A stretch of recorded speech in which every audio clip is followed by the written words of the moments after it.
भगवान शिव मां भवानी को कथा सुनाते सुनाते भगवान के जन्म के 5 कारण बतलाते हैं और 5 कारण में से एक कारण यह बतलाते हैं कि महाराज स्वयंभू मनु और उनकी रानी शत्रुपा अपने चौथे पन में उम्र के अपने राज्य का भार अपने पुत्र को सौंपकर स्वयं नैमिषारण्य तीर्थ में जाकर निवास किए। बरबस राज सुतई वर दीना नारी समेत गवन बन की नहा तीरथ बर ने मिश विख्याता अति पुनीत सकल सिद्धि दाता। अपने पुत्र को चौथे पन में उम्र के बरबस राज दे दिया कि बस अब भजन का समय हो चुका है, स्वकल्याण का समय आ चुका है। पुत्र को राज्य सौंपा और नैमिषारण्य तीर्थ में जाकर निवास किया है। वहां के ऋषि मुनियों के द्वारा बताए गए तीर्थों की यात्रा की है। उसके उपरांत शाक कंद मूल फल आदि खाते हुए जीवन व्यतीत करने लगे हैं।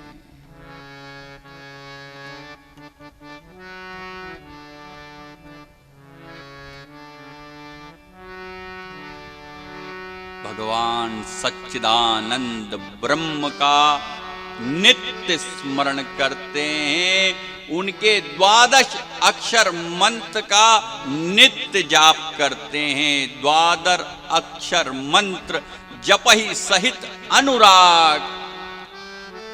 ओम नमो भगवते वासुदेवाय। इस 12 अक्षर मंत्र का नित्य जाप करते हैं।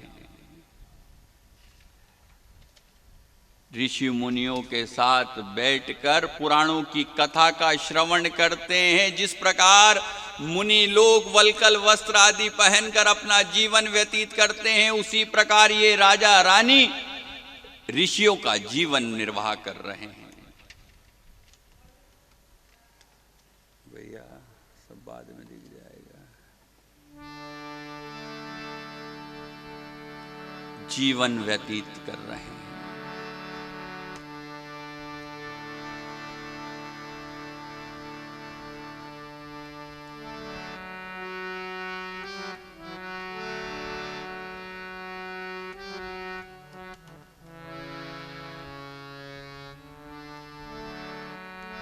उन्होंने अपनी तपस्या के समय में मूल फल आदि का आहार करते रहे हैं और उनकी निष्ठा इस प्रकार बढ़ी कि तप करते करते शाक कंद फल आदि जो आहार करते थे उसका भी त्याग कर दिया। क्यों? परम प्रभु की नेत्र भरकर दर्शन करने की शुभ अभिलाषा के कारण नित्य प्रतिदिन भगवान नाम स्मरण कर कर प्रथम तो वो फलाहार करते थे, लेकिन उसके बाद उसका भी त्याग कर दिया।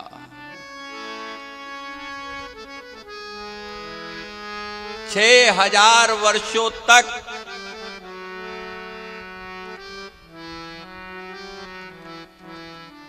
वायु के आधार पर अपने शरीर को बनाकर तप किया है, फिर उसका भी त्याग कर दिया।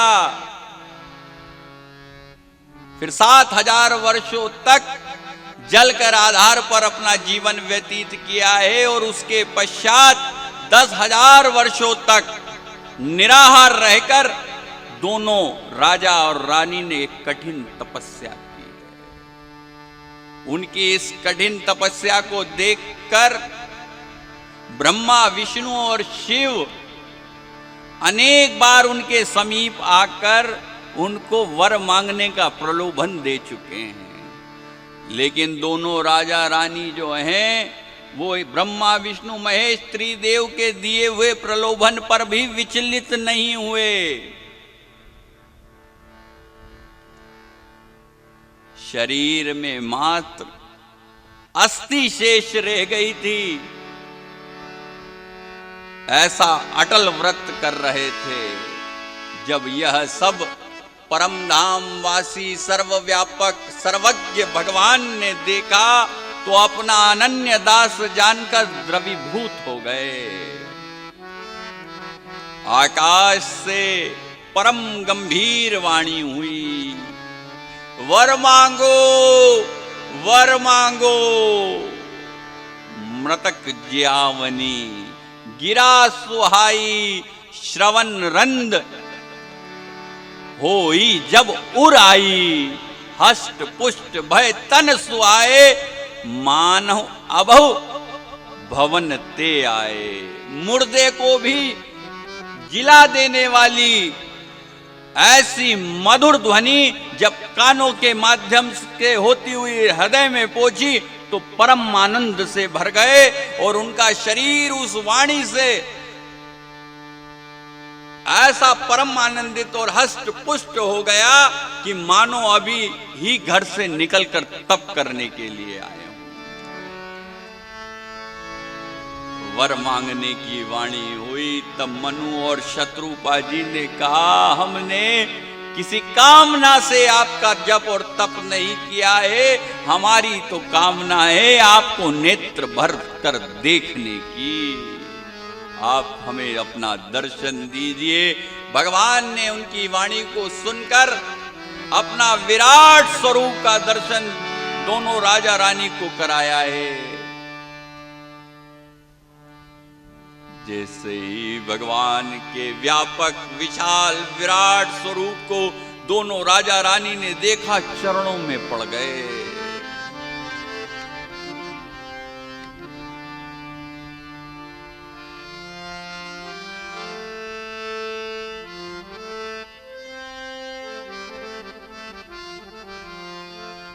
चरणों में गिरते हुए देखा तो पुनः भगवान ने कहा, बोले कृपा निधान, मांगे वर जो चाहूं, अति प्रसन्न मोहि जानी। मुझे कृपा निधान जानकर और अति प्रसन्न समझकर जो तुम चाहते हो वो वर मांग लो।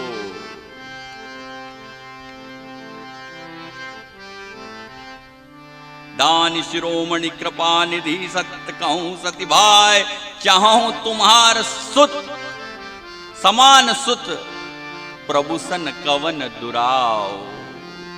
हे दानियों में शिरोमणि भगवान, यदि कुछ देना ही चाहते हैं तो मेरी यह अभिलाषा है कि आप मेरे यहाँ पुत्र रूप में जन्म लें, आपके जैसा पुत्र हो।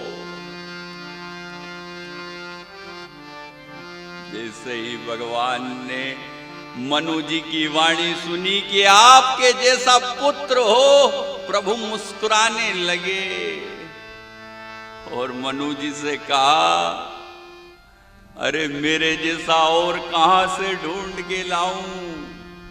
भगवान जैसा कोई है क्या? भगवान जैसा केवल भगवान ही है। भगवान ने कहा, आपो सरिस खोजो कहां जाई, नप तव तने होब में आई।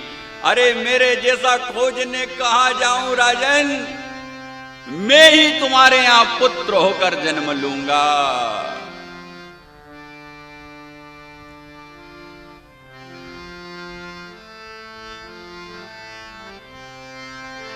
राजा ने पुत्र की कामना की। भगवान ने रानी से पूछा, रानी ने कहा जो मेरी अभिलाषा थी वो तो राजा ने प्रथम ही मांग ली।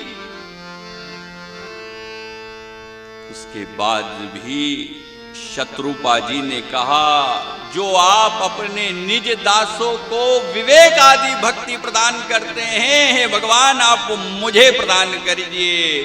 सोई सुख, सोई गति, सोई भक्ति, सोई निज चरण स्नेह हूं, सोई विवेक। यह मुझे मांगे देहु। प्रभु जो आप अपने निज भक्तों को विवेक आदि सुख की भक्ति देते हैं वो मुझे भी प्रदान करिए। भगवान उस शत्रुपा जी की वाणी को सुनकर इतने प्रसन्न हुए कि बोले देवी अभी तुम्हारे हृदय में जो अभिलाषा उठ रही है या जो अभी मन में नहीं है उस अभिलाषा को भी पूर्ण करने का आशीष मैं प्रदान करता हूं। और भगवान ने यहाँ शत्रुपा जी को एक विशेष आशीष प्रदान किया। मात आलोक विवेक तोरे कबहु न अनुग्रह तोरे, कबहु न मिटहि अनुग्रह मोरे। हे मात आपको अलौकिक विवेक विद्यमान रहेगा और वो कभी समाप्त नहीं होगा। यहां पर दोनों राजा रानी ने भगवान से विनय किया कि आपके जैसा पुत्र हो। भगवान ने वन और वचन दे दिया मेरे जैसा नहीं, मैं ही आपके यहाँ आकर जन्म लूंगा। आप लोग अब तपस्या को छोड़कर कुछ समय इंद्रलोक में जाकर वास कीजिए सुखपूर्वक, और कुछ समय बाद आप दोनों अवधपुर के राजा और रानी होंगे, तब मैं आपके पुत्र के रूप में जन्म लूंगा। यहां मां को, राजा को आशीष मिल गया।